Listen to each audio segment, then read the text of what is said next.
How many nights have passed in your life that seemed ordinary, yet held the silent weight of an unspoken truth?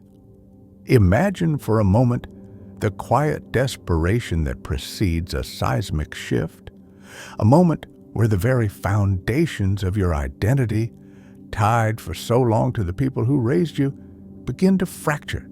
We often speak of family as an unbreakable bond, a sacred covenant, a source of unwavering love and support. But what happens when that sacred space becomes a source of profound pain, a labyrinth of unspoken wounds, a silence so deafening it becomes a scream? Tonight, we dare to step into that silence. We're going to dive deep into a topic often shrouded in shame, fear, and misunderstanding. What truly happens psychologically and emotionally when you make the agonizing decision to stop talking to your family? This isn't a conversation about blame or judgment.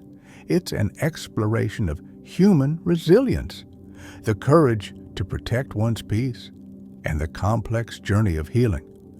Stay with me until the end, because the insights we uncover might completely transform the way you view familial relationships, personal boundaries, and the profound act of self-preservation. Before we begin, if you believe in exploring the hidden psychology behind our deepest decisions and the complex tapestry of human relationships, make sure to subscribe, leave a like, and share this video with someone who might be navigating their own difficult family dynamics. Trust me, what we're about to uncover is not just a story. It's a mirror. From the moment we are born, the concept of family is etched into our very being. It's painted as our first sanctuary, our primary teachers, the unwavering bedrock of our existence. Society, religion, and culture reinforce this narrative. Family is everything. Blood is thicker than water. Always forgive. This powerful, almost gravitational pull makes the idea of severing ties not just difficult, but often unthinkable. It's perceived as a betrayal, a failure, a moral failing of the highest order. This deeply ingrained societal pressure creates an immense barrier for anyone considering what is, for many, the most painful decision of their lives. To even contemplate stopping communication with parents, siblings, or extended relatives often feels like walking against a hurricane, battling not just internal turmoil, but also the judgment of the world around you. This silence, this act of estrangement, is rarely impulsive. It is almost always a last resort, the culmination of years, sometimes decades, of pain, frustration, and unmet needs. So, what drives someone to this precipice? It's crucial to understand that estrangement is not a whim. It's a desperate act of self-preservation. While every story is unique, common threads weave through the narratives of those who choose to step away. Imagine a relationship where your boundaries are consistently violated, your feelings dismissed, your identity undermined. Picture years of emotional neglect, where your fundamental need for love, validation, and safety is routinely unmet. Consider the trauma of emotional, physical, or sexual abuse, where the very people meant to protect you become your greatest source of harm. These are not trivial disagreements. These are deep, systemic wounds that corrode the soul. For many, the decision stems from chronic conflict, where every interaction is a minefield, leading to exhaustion and despair. Or perhaps it's the toxicity of addiction, mental illness, or personality disorders within the family, where one person's unaddressed issues create a ripple effect of chaos and pain for everyone else. Sometimes, it's a clash of fundamental values so profound that connection becomes impossible without compromising one's integrity. Often, The individual has tried everything else: therapy, mediation, countless conversations, desperate pleas for understanding. They've extended olive branch after olive branch, only to find them repeatedly broken. They've exhausted their emotional resources, their hope, and their capacity to absorb further pain. Stopping communication in these cases isn't an act of malice. It's an act of survival. It's choosing to protect the fragile flame of one's own well-being from a relentless wind. When that final decision is made and the silence descends, the immediate aftermath is rarely simple. It's a complex, contradictory symphony of emotions, a paradoxical dance between relief and grief, freedom and guilt. Imagine cutting a cord that has been tethering you, perhaps painfully, for your entire life. There is often an immediate, palpable sense of relief. The constant anxiety that used to bubble beneath the surface starts to dissipate. The anticipation of conflict, the weight of expectation, the dread of impending interaction, these heavy burdens begin to lift. It can feel like taking your first full breath after years of holding it in. This relief is a testament to the chronic stress the relationship was causing. But hand in hand with relief comes a profound sense of grief. This is not the grief for a person who has passed away, but an ambiguous loss. You grieve the family you wished you had, the idealized version of childhood, the hope for a different future, the shared memories that now feel tainted, the cultural rituals you can no longer participate in.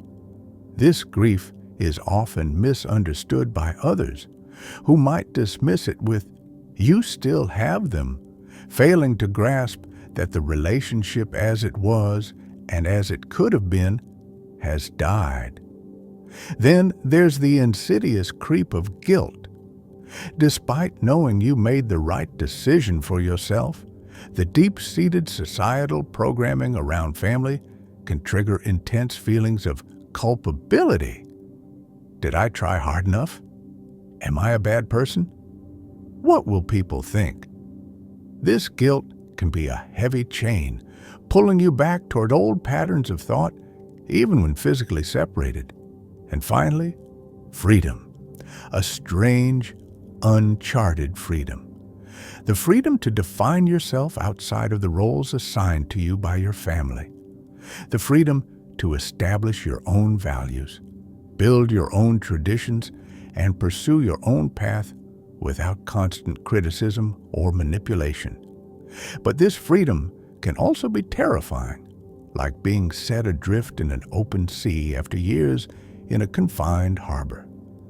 This initial period of contradiction quickly ushers in a profound psychological reckoning. For years, our families often act as mirrors, reflecting back to us who they believe we are or who they want us to be. When that mirror is removed or shattered, an identity crisis can ensue. Who are you truly when you're no longer the difficult child, the peacemaker, the scapegoat, or the golden child? This is where the challenging but ultimately empowering work of identity reconstruction begins. You are forced to define yourself on your own terms, to unlearn limiting beliefs, and to reclaim narratives that were imposed upon you. This process can be disorienting, feeling like you're peeling back layers of an onion, searching for your authentic core.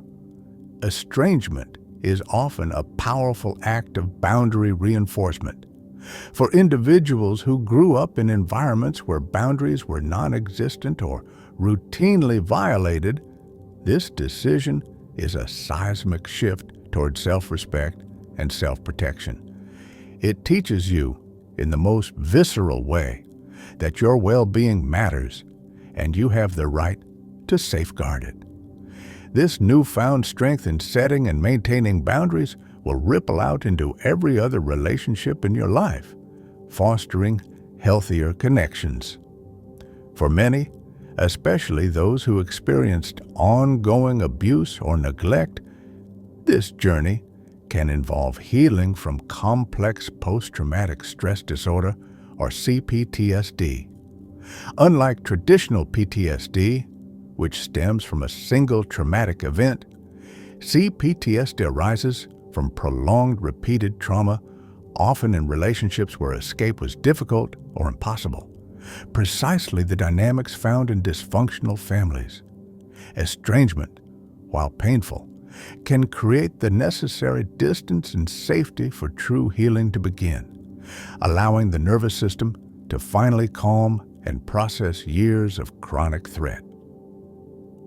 As you navigate this complex internal landscape, you inevitably face the external world, which often struggles to comprehend your choice. The societal narrative of family first means that your decision is frequently met with misunderstanding, judgment, and even hostility. You might hear phrases like, "But they're your parents. You'll regret it when they're gone. Family is all you have."